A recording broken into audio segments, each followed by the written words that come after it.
जैसे मिट गया नाम उस गरीब माधव का।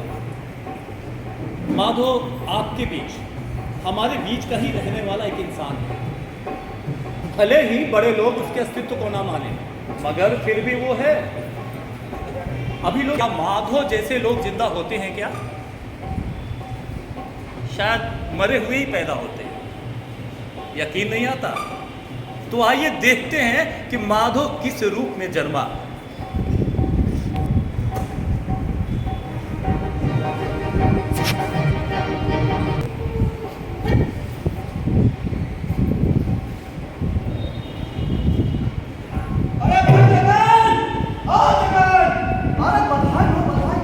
ठीक है भाई, धन्यवाद। अरे यार, घर में बेटा हुआ है। बेटा, अरे हाथ बढ़ाने वाला आ गया। अरे बेटा, अरे बेटा हुआ तो क्या हुआ?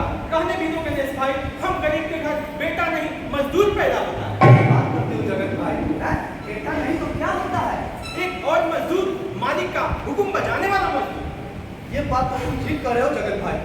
और में ही लेकर पैदा हुआ है, बचपन से ही मजदूरी में लग जाएगा। सही बात करते हो जगत भाई, एकदम सही बोलते हो। हमारे बच्चे ना ठीक से पढ़ पाते हैं और ना ही खेल पाते हैं। खेलना पढ़ना तो दूर की बात है गणेश भाई। हम गरीब के बच्चे को दूध और ठीक से भोजन भी नसीब नहीं होता और जीवन भर पेट भरने का संघर्ष। एक और आ गया, हटने हटिया कराने और मरे हुए मजदूर की जिंदगी जीने के लिए। कहो कहाँ जा रहे थे? मिट्टी काटने। ऐसा मालिक का हुक्म है, अगर एक दिन भी रुक जाऊंगा तो हम और हमारा परिवार भूखे मर जाएगा। ठीक है भाई, बीवी ने बच्चे के जन्म दिया है और अभी भी नौकरी चल जाएगी, काम चल जाएगी। नहीं तो मालिक बिगड़ जाएंगे, तो फसल का समय आ गया है। अरे ठीक है भाई, मालिक से बात करके कह देना कि आज पर छोड़ दे, कल से काम पर आ जाएंगे, ठीक है? ठीक है, तू जाता है तो चल। क्या माधव पैदा ही मजदूर हुआ? क्या उसका बचपना नहीं था? खैर छोड़िए, इन लोगों की किस्मत ही ऐसी होती है। माधव जैसे लोगों का बचपन खाना खिलौना के लिए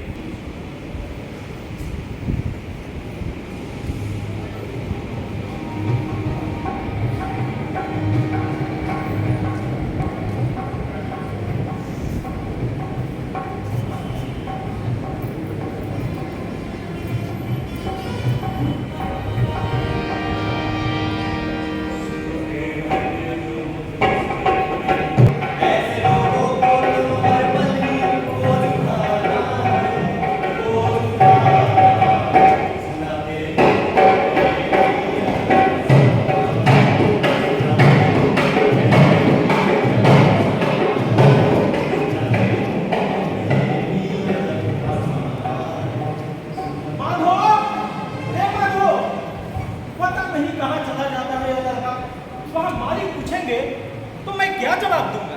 माधो, रे माधो, कहाँ है? थकला कहाँ जा रहा है? चोरी किया है क्या? क्या क्या कहा? तू स्कूल जाना चाहता है? तो लगे हाथ बीवी बता देगी कि स्कूल क्यों जाना चाहता है? गाँव के सभी बच्चे बड़े घर में जाते हैं। पढ़ना लिखना नहीं, पढ़ना लिखना तेरा काम नहीं है, तेरा काम। अगर तुम पढ़ने जाएगा तो काम पर कौन जाएगा? तुम्हारा बाप। सुन, एक बात कान खोल कर सुन ले, क्या है तो नहीं जाना है। और सुन, तुम मजदूर के घर में पैदा हुआ है, तुम्हें सिर्फ मेहनत और मजदूरी करनी है, बस, और कुछ नहीं। और कुछ नहीं। जा मालिक की गाय भैंस चला, जा। कहीं पर गई हो, इधर नहीं रुकना है, जाओ।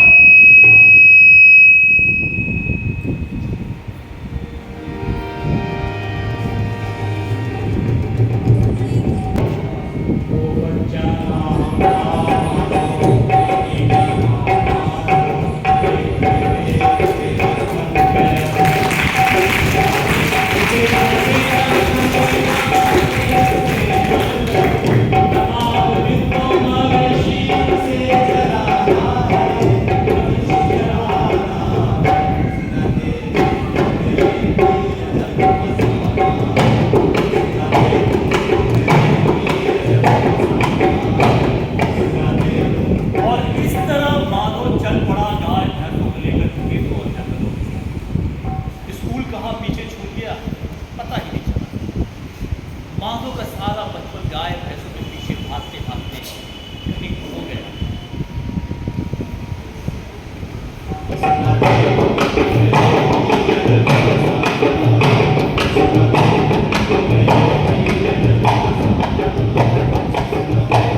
सकती है।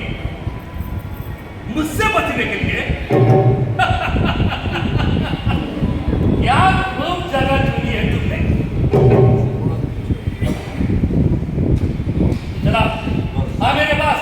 माधव भैया आप कुछ बोलते क्यों नहीं है? माधव भैया कुछ बोलिए ना, इस शैतान से हमें बचाइए ना। अरे क्या रक्षा करेगा तुम्हारी है? ये कोई महाभारत का युग थोड़ा चल रहा है जो द्रौपदी की लाश को बचाने श्री कृष्ण यहाँ आए। अरे वो माधव नहीं, ये तो मिट्टी का माधव है, मिट्टी का माधव, समझी? तुम कुछ बोलते क्यों नहीं है माधव भैया? कुछ तो बोलो। तुम्हारे सामने कितना अत्याचार था, आपको ऐसे देख रहे हो। एक अबला नारी का अपमान किया, तुम चुपचाप बैठ रहे हो। कुछ तो बोलो, क्या तुम सचमुच मिट्टी का माधव हो? कुछ तो बोलो। क्या करो माधव भैया, कुछ तो बोलो। हो गया जो हो गया माधव। माधव भैया, कुछ अब मेरा दिमाग खराब मत कर। चला आ मेरे पास। अरे मैंने कहा ना ये मेरा आदमी है, मैं जो कहूँगा वही ये करेगा। अरे इसकी कोई अपनी मर्जी तो है लेकिन इसका अपना कोई विचार नहीं। देखना चाहती है माधव? जी मालिक। हाँ तू मेरा खास आदमी है ना? हाँ मालिक।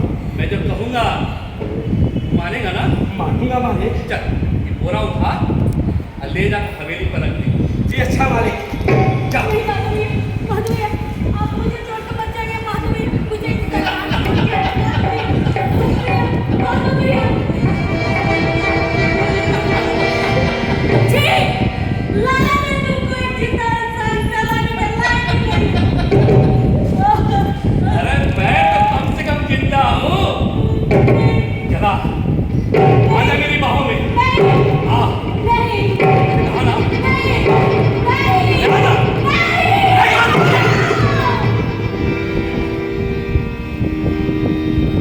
इस तरह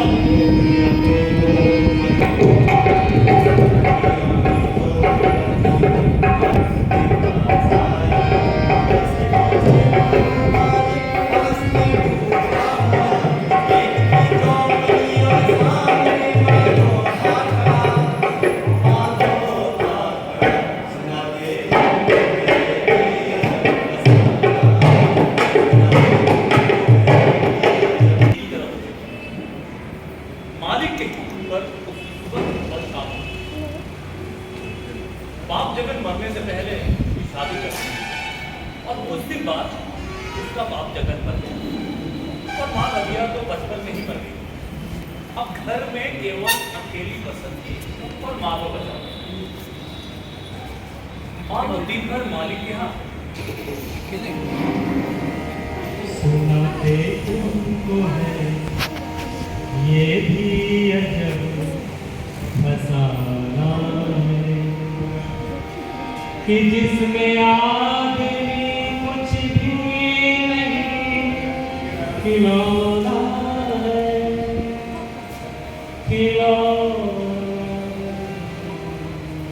एक क्या है ना कि अरे बचपन से ही मालिक के हुकुम का मानना सुनना और दौड़ जाना, बस अब तक यही करता आया। सो कभी बोलने का मौका ही नहीं मिला। सो अब देख रही हो, अब तो समझ नहीं। तो अब क्या हो गया? अब अरे हम बात ऐसा है कि तुमसे खूब बतियाने का मन कर रहा है। आपको फुर्सत है बतियाने का? ठीक है तो बतियाइएगा। कहिए क्या कहना चाह रहे थे? हम ई कहना चाह रहे थे कि हवा तेज है, दिया बुझ जाएगा। यही कहना चाह रहे थे आप? हमको पता है आप जरूर कुछ कहना चाह रहे हैं। बोलिए ना क्या बात है? हम ई कहना चाह रहे थे, हम ई कहना चाह रहे थे कि तुम बहुत सुंदर हो। इसकी सब बात बोलने के लिए इतना समय लगा दिए? अरे बाप रे इतना बोल गए और हमको तो विश्वास नहीं हो रहा। रहने दो। अच्छा ये बता, तुमको क्या पसंद है? मुझे हाँ मुझे अपने इन दोनों हाथों को पंख बनाकर बस ऐसे ही नीचे आसमान में उड़ती जाऊं, उड़ती जाऊं, उड़ती जाऊं, उड़ती जाऊं। धर तेरी के। अरे ऐसा भी कहीं होता है क्या? अरे होता है ना, जरा अपने मन को टटोल करके तो देखो। अपने मन को टटोल के आसमान में उड़ना। अब देखो तुम्हारी बातें मेरी समझ में नहीं आती। खैर छोड़िए ये सब बात। ये बताइए कि कभी मेला घूमने गए हैं? मेला कई बार गए हैं।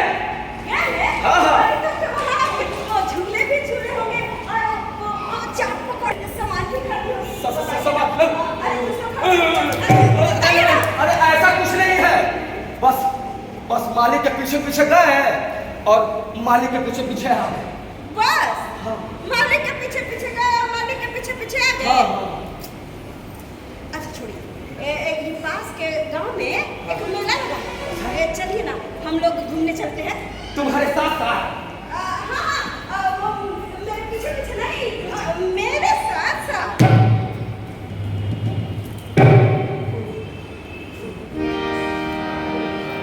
मालिक से पूछे पड़ेगा। फिर पैसा भी तो चाहिए मेला घूमने के लिए। अरे दिन रात काम करते हैं, क्या वहाँ मजदूरी नहीं मिलती? वहाँ छुट्टी नहीं मिलती क्या?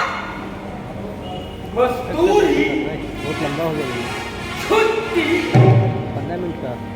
उसके जीवन में भी खुशियों के